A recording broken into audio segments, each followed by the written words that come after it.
J'ai toujours plein de projets commencés et à un moment donné, il faut terminer les projets qu'on a commencés. Ce que je voulais vous montrer, je voulais vous présenter un type de chandail qui est extrêmement facile à faire. Et c'est comme une base pour faire plein autre chose avec. Il n'y a pas de couture ici, le long de l'épaule. Il n'y a pas de manche à coudre ou à partir les mailles à partir d'où est-ce qu'on a arrêté ici pour continuer. Il n'y a que la couture ici et sur le côté. C'est simplement l'ouverture du col, tout se fait à même. Moi, j'ai un fil de chez Hobby, comme je commande toujours d'habitude. C'est un fil qui est quand même assez gros, même si c'est marqué 2 fins. Moi, je trouve que ça fait quand même un bon chandail. J'ai 280 mètres et c'est ma 4e balle. Moi, je fais la grandeur large. C'est ma 4e balle et elle n'est pas entamée encore. J'ai presque terminé le chandail. C'est pour dire que ça en prend quand même pas beaucoup. C'est un chandail qui est fait en bride. C'est un mélange, attendez un petit peu que je vous dise, 100% acrylique. Ça coûte, moi je l'ai payé 3 $ US la balle. 4 x 3, 12 US, ça fait quand même pas si cher pour un chandail, avec un crochet 4,5. Je vous présente ce que ça a l'air. Je vais vous le montrer un petit peu plus près tantôt. Voyez-vous, les manches se font à même. Je vais le mettre à plat, et je vais vous l'expliquer tantôt comment c'est fait. Voyez-vous, ici, il y a un col en V, et ici, c'est le dos. Cette partie-là, ici, c'est le dos. Je ne sais pas si vous voyez bien. En tout cas, ça se fait vraiment du début là jusqu'à la fin de l'autre côté, en incluant les manches. Ce que je veux faire aussi, avant que je termine, c'est que je l'ai prévu plus court. Attendez un petit peu, vous allez voir. Si je le mets comme ça, là, il est court, là. Il est presque au nombril. Parce que j'ai prévu d'y ajouter des bordures. Si vous allez sur le site de Pinterest, vous faites bordure au crochet. Il y en a des millions. J'ai vu un diagramme de belles fleurs. J'aimerais ça que le bas, ce soit plein de fleurs séparées, mais qui fassent le tour. Mes manches, ils sont un petit peu trop longues pour que je fasse ça. Je vais voir ce que je vais faire pour les manches. Peut-être que je vais les laisser simplement comme ça et que la fantaisie sera dans le bas du chandail. Bref, je vous explique un petit peu comment ça procède. Si vous voulez, prenez des notes pour savoir où faire attention, à quel moment vous devez faire l'essayage, comment ça fonctionne. Et ça, c'est votre base. C'est comme ceux qui font de la couture. Ils ont toujours un patron de base. Puis ensuite, ils vont imaginer, ils vont créer à partir de ce patron de base-là. J'ai commencé par monter mes mailles ici. 90 mailles. C'est ma mesure. Vous montez le nombre de mailles que vous avez besoin. Ensuite, quand arrive le dessous des bras, vous l'essayez sur vous, à la hauteur que vous voulez. Quand ça arrive en dessous des bras, vous êtes rendu avec votre fil, vous avez fonctionné de même, vous êtes rendu ici avec votre fil ou de l'autre côté, peu importe. Vous êtes rendu où est-ce que vous voulez ajouter vos mailles. Vous faites des mailles en l'air. Moi, j'ai fait 50 mailles. Vous faites des mailles en l'air ici. Et vous prenez une autre balle. Pour aller en vis-à-vis, commencez ici, faire 50 mailles en l'air. Pour que le premier rang soit à la même hauteur. Parce que si vous faites vos mailles en l'air, vous faites votre premier rang, vous avez arrivé ici, vous montez vos mailles en l'air. Il y a une différence de hauteur. Parce que là, ça va être juste des mailles en l'air. Et l'autre rang, il va déjà être des brides par-dessus le rang que vous avez fait. Bref, c'est peut-être un petit peu compliqué, mais je récapitule. Vous êtes rendu ici, vous montez votre nombre de mailles que vous avez besoin, vous prenez une autre balle, ou vous prenez l'extérieur de la balle si vous avez pris l'intérieur, puis vous avez juste une balle. Vous vous ancrez ici, voyez-vous, comme moi, je me suis ancrée ici. ici, là, et j'ai fait mes 50 mailles. Quand je reviens, j'en fais pas long, voyez-vous, là? Il est ici, moi. Vous calculez votre centre. Ici, j'avais 90, donc je calcule 45 mailles. Je me suis mis un marqueur. Je suis allée jusqu'à là-bas, je reviens. Et de chaque côté, si vous voulez le faire en V, de chaque côté, je fais une diminution de brides reliées ensemble. Je commence mon rang ici, 2 brides reliées ensemble. Je m'en viens, je reviens. 2 brides terminées ensemble. Je recommence avec mon autre fil. 2 brides reliées ensemble, je continue. Ici, je fonctionne avec 2 fils séparés. 2 balles, c'est l'idéal. Ici, pour faire jusqu'à temps que je relie ici. Donc, je commence le rang, je fais 2 brides reliées ensemble. Je reviens, je termine le rang, 2 brides reliées ensemble. Je recommence 2 brides et je termine 2 brides reliées ensemble. Même chose des deux côtés. On a déterminé la longueur de la manche qu'on voulait, ici, c'est sûr. Quand on est rendu ici, moi, j'ai pas calculé le nombre de mailles vraiment que j'avais besoin. Quand je suis rendue ici, j'ai monté des mailles chaînettes et je me suis rendue ici. Je me suis dit, OK, j'ai 24 mailles, OK, c'est à peu près ça. Si je le mets et si ça plisse un peu, non, ça marche pas. Il faut que ce soit mis à plat, que ce soit bien droit. Puis si vous voulez aussi, vous pouvez regarder. Vous êtes en ligne droite avec vos brides. Ici, vous faites la même chose. En ligne droite avec vos brides et vous calculez le nombre de mailles qu'il y a entre les deux. C'est à peu près ça. Et là, j'ai monté les mailles. Je me suis rendue jusqu'à l'autre bout. Et en revenant, c'est vraiment d'un bout à l'autre pour terminer les manches. Quand j'ai le même nombre de mailles ici, de rangs, je veux dire, j'ai le même nombre de rangs ici que j'ai de rangs ici, ce que je vais faire, je vais coudre les deux parties que j'ai à coudre et on se revoit pour faire la petite bordure du bas. Une chose aussi que j'ai pensé de vous dire que ça serait plus facile et plus juste dans votre compte pour savoir combien de mailles mettre ici. À chaque fois qu'il y a une diminution ici, une à chaque rang, 2, 3, 4, on le voit bien, 5, 6, 7, 8, 9, 10, 11 et vous voyez ici la 12e. Et ensuite, c'est terminé. Donc, j'en aurai 12 et 12. Ça fait 24. Ça, c'est une façon plus logique de calculer les affaires et moins mélangeante. J'ai fait mes coutures. Ici, en dessous et sur les côtés. Ça ressemble à ça. Ici. Le premier rang, comme vous voyez, c'est un multiple de 8. Moi, ça arrive pas totalement. Ça fait 18,75 motifs. Mais je vais m'organiser pour que les derniers soient que j'ai plus que 1, 2, 3 mailles entre ou que j'en ai moins si j'ai besoin d'enlever une maille. Je vais répartir pour que ça fasse correct. Le premier rang, c'est celui-là qu'on va faire. Ensuite, c'est le deuxième rang qui s'en va comme ça, comme ça. Bien, on va commencer par le premier. On se place toujours, attendez que je me place comme il faut, sur l'endroit. Moi, j'ai cousu pour voir vraiment le beau côté ici. Je me place dans une couture. Je viens ancrer mon travail. Il y a plusieurs petits brins, là. Puis c'est celui qui est serré. Parce que, pourquoi je le fais là?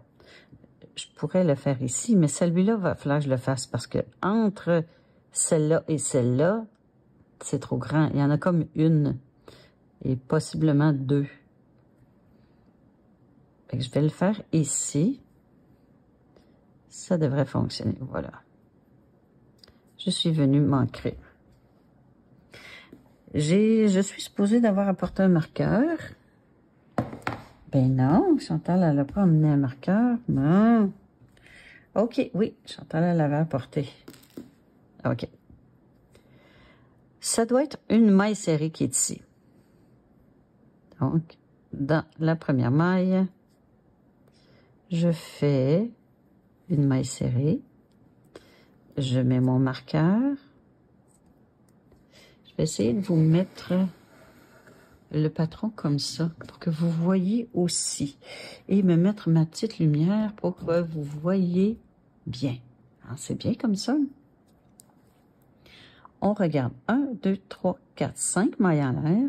Et je passe 1, 2, 3 mailles. Dans la quatrième, je fais une maille serrée. On a dit 5, 1, 2, 3, 4, 5 mailles en l'air. Je passe 1, 2, 3. Dans la quatrième, une maille serrée. On répète 1, 2, 3, 4, 5. Je passe 1, 2, 3 mailles. Dans la quatrième, une maille serrée. 1, 2, 3, 4, 5. Je passe 3 mailles complètes. 1, 2, 3. Dans la quatrième, une maille serrée. On fait ça tout le long. Et je vais voir comment moi j'arrive ici et vous expliquer comment on peut bidouner quelque chose pour que ça fonctionne bien quand même. J'arrive à la fin. Il me reste 1, 2, 3, 4, 5, 6, 7. Ce que je vais faire, 1, 2, 3, 4, 5.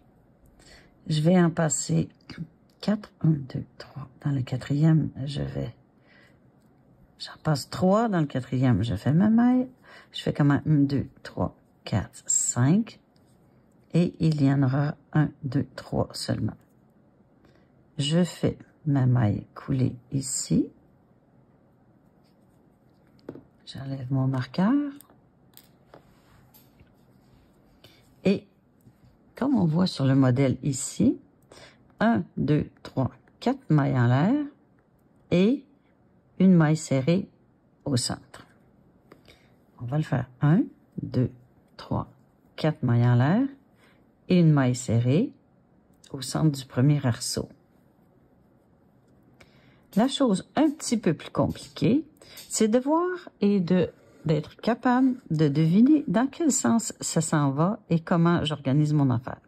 Je crois que je fais cette partie-là et ensuite je fais le cercle. On va l'essayer. 1, 2, 3, 4 mailles en l'air. 1, 2, 3, 4 mailles en l'air. Et ça ici, c'est 3 brides reliées ensemble, non terminées. Je vais dans ma première maille ici de ma maille serrée. Une première bride non terminée. Une deuxième bride non terminée. Une troisième bride non terminée. J'ai 4 mailles. Je passe au travers de la boucle. Ça me fait mon pétale de fleur. Mais pour installer les autres pétales, je dois faire le petit cercle parce que ça se communique tous au cercle. Donc, la prochaine étape, c'est le cercle. 1, 2, 3, 4 mailles en l'air. 1, 2, 3, 4 mailles en l'air. Et je fais la maille coulée. Moi, je vais faire la maille coulée, on peut le faire dans la première ici. C'est à peu près ça. Est-ce que je fais la bonne chose là? Oui. La maille coulée dans la première maille. C'est mon petit cercle. Donc, je dois être dans ce sens-là pour le travailler. Ici, on a 1, 2, 3 mailles en l'air, 2 brides reliées ensemble, 3 mailles en l'air. On va l'essayer. 1, 2, 3 mailles en l'air. Dans le cercle qui est assez petit de mes mailles, une bride, 2 brides non terminées reliées ensemble. Ensuite, j'ai 1, 2, 3 mailles en l'air. Et je fais une maille coulée. Le petit point. Le petit point, c'est une maille coulée. Le deuxième pétale. Je vais essayer de me tasser un petit peu. Ça prend de la place pour que vous voyez bien.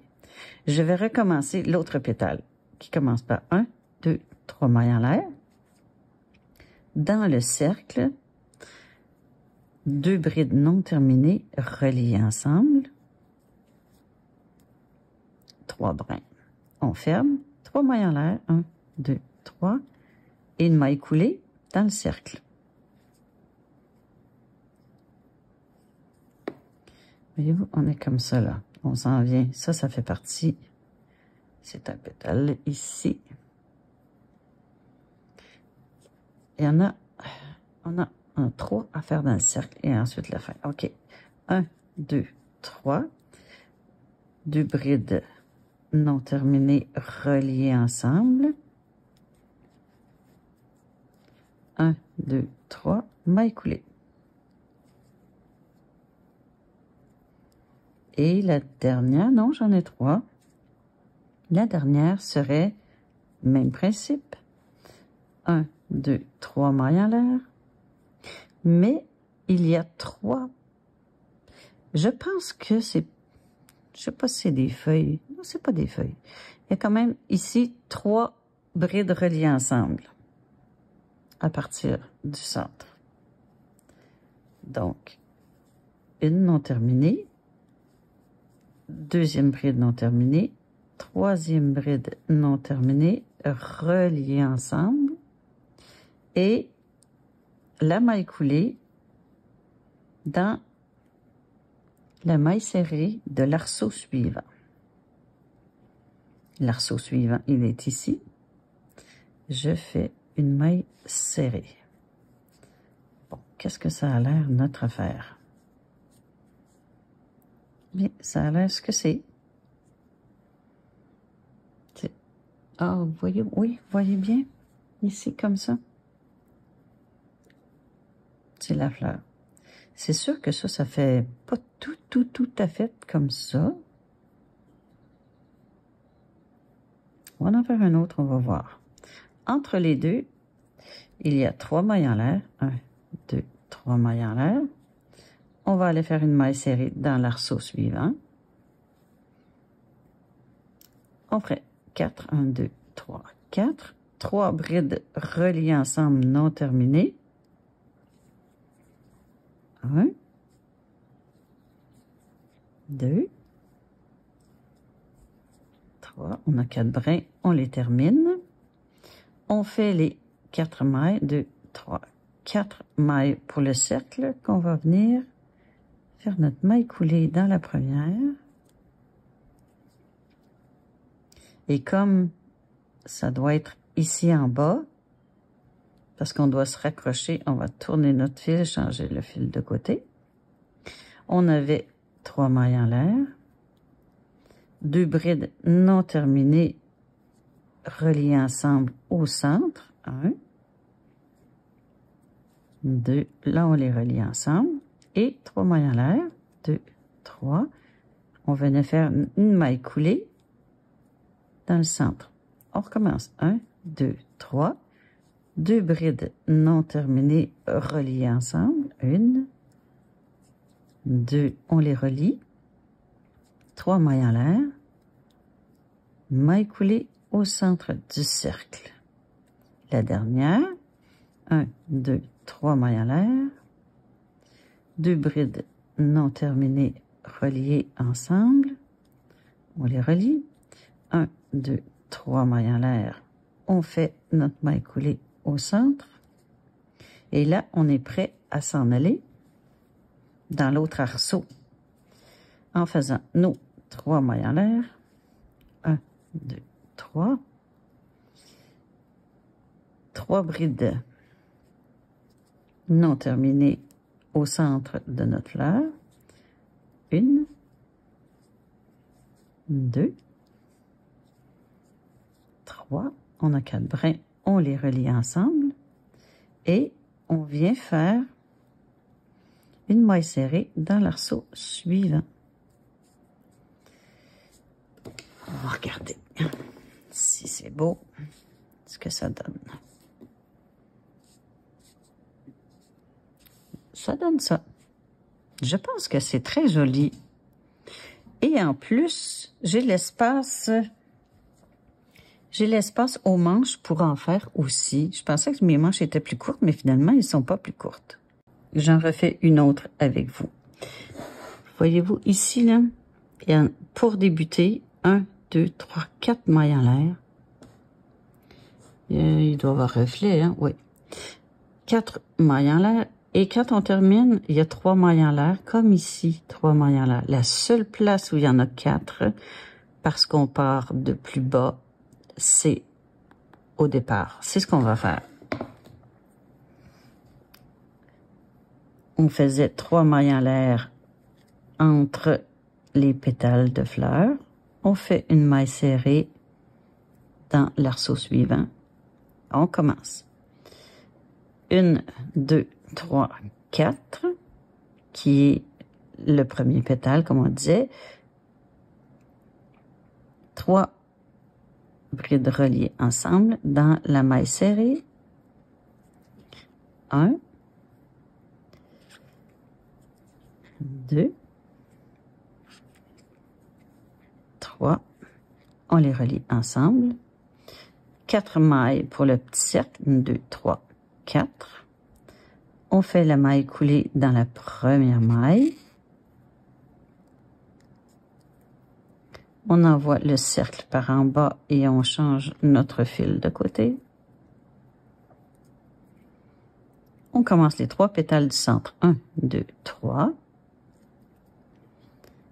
On écarte bien. On fait... Il faut vraiment le prendre au bon endroit. Voilà. 2 brides non terminées reliées ensemble. 3 mailles en l'air. 1, 2, 3. Là, mon fil, il va pas bien. On va au centre de nos 4 mailles. On fait la maille coulée. Deuxième pétale. 1, 2, 3. 2 brides non terminées reliées ensemble. 2. C'est ça, 2. Reliées ensemble. 1, 2, 3. Une maille coulée au centre. La dernière. 1, 2, 3. 2 brides non terminées reliées ensemble. 1, 2, 3. Maille coulée ici. On fait le dernier pétale qui va rejoindre ici. 1, 2, 3 mailles en l'air et 3 brides non terminées reliées ensemble. 1, 2, 3. J'ai 4 brins. Je termine ensemble. Et je viens dans l'arceau suivant faire ma maille serrée. 3 mailles en l'air de séparation. Maille serrée dans l'arceau suivant et je recommence. Ça ressemble à ça, la petite bordure que je vous propose. Libre à vous de faire celle que vous voulez. Moi, je trouve ça le fun d'avoir des petites fleurs. Alors, c'est celle que je vais faire. Je vais faire tout le bas et je vais faire les manches et je vous montre ça. Parce qu'après ça, on va venir faire l'encolure ici. On peut pas laisser ça comme ça parce que c'est pas très joli. On va voir quelle petite finition on pourrait faire pour avoir un beau petit col ici. Presque fini. C'est cute. J'ai fait le bas ici et les manches, pareil. Je vais l'essayer tantôt, vous allez voir comment c'est magnifique. Ça fait vraiment changement. Et je me questionnais à savoir qu'est-ce que je ferais au col. Et je sais pas si vous voyez, j'ai trouvé une façon de faire presque un pétale dans ma manche ici, voyez-vous? Cette partie-là ici, là, c'est comme si je la mettais de côté. Ce qu'on va faire ici, ça va faire l'effet d'un pétale qui est couché de côté. Je l'ai essayé, je l'ai commencé au centre ici pour voir ce que ça avait l'air, pour pas vous présenter n'importe quoi. Et puis, j'ai trouvé ça super beau. Ce que je fais ici, vous faites la même chose ici. Vous venez vous ancrer. On va faire 3 mailles en l'air et 2 brides dans le même trou. 1, 2, et à l'équivalent de notre hauteur, soit ici ou là, je pense que je vais le mettre ici pour qu'elle soit plus allongée. Si je le mets court, voyez-vous, si je le mets court, ça fait plus petite boule. Si je le fais un petit peu plus long, comme juste le petit brin à côté, avec une maille coulée, il devient plus allongé. C'est sûr qu'elles ne seront pas toutes pareilles, hein, parce que... Mais ça se ressemble. On recommence. 3 mailles en l'air et 2 brides complètes dans le même trou. Et on vient faire une maille coulée. Peut-être que celle-là, voyez-vous, celle-là est un petit peu plus grosse parce que mes mailles sont plus lousses. Moi, j'aime pas ça, je veux que ce soit plus égal. Donc, quand on n'aime pas quelque chose, je n'hésite pas à défaire. 1, 2, 3, 2 brides, une bride complète, 2 brides complètes et je viens m'ancrer. C'est mieux. 1, 2, 3. Une bride une bride complète. 2 brides complètes. Je viens m'ancrer. Elle était... Je vais la mettre ici. Maille coulée. 3 mailles en l'air. Je ne sais pas si vous êtes comme moi, mais quand il y a un détail que je laisse passer, comme tantôt ici, là. Si j'avais laissé passer ça, parce que c'est sur le devant quand même. Si vous voulez commencer sur le dessus d'une épaule, ce serait même l'idéal. Mais moi, étant donné que j'avais un espace ici, j'ai commencé ici. Ça m'aurait fatigué. J'aurais vu comme juste ce détail-là tout le temps. Puis, c'est pas ça que je veux. Je veux voir mon beau chandail et non le petit défaut. Là, je regarde. Voyez-vous, celui-là, je le trouve un peu trop loin. Ben, je vais l'enlever et je vais le mettre un peu plus court. Est-ce que ça me convient? Oui, c'est sensiblement la même chose que les autres. C'est comme ça qu'il faut... Oups, il faut pas que je les fasse trop lousses parce que j'ai pas aimé ça tantôt. C'est comme ça qu'il faut procéder. Du moins, pour le devant, c'est parce que c'est plus voyant, comme de raison. J'en fais un, je regarde. OK, parfait, je continue. Alors, je fais ça tout le long. Je termine ici et je l'essaie. Je vous montre ça et notre chandail est terminé.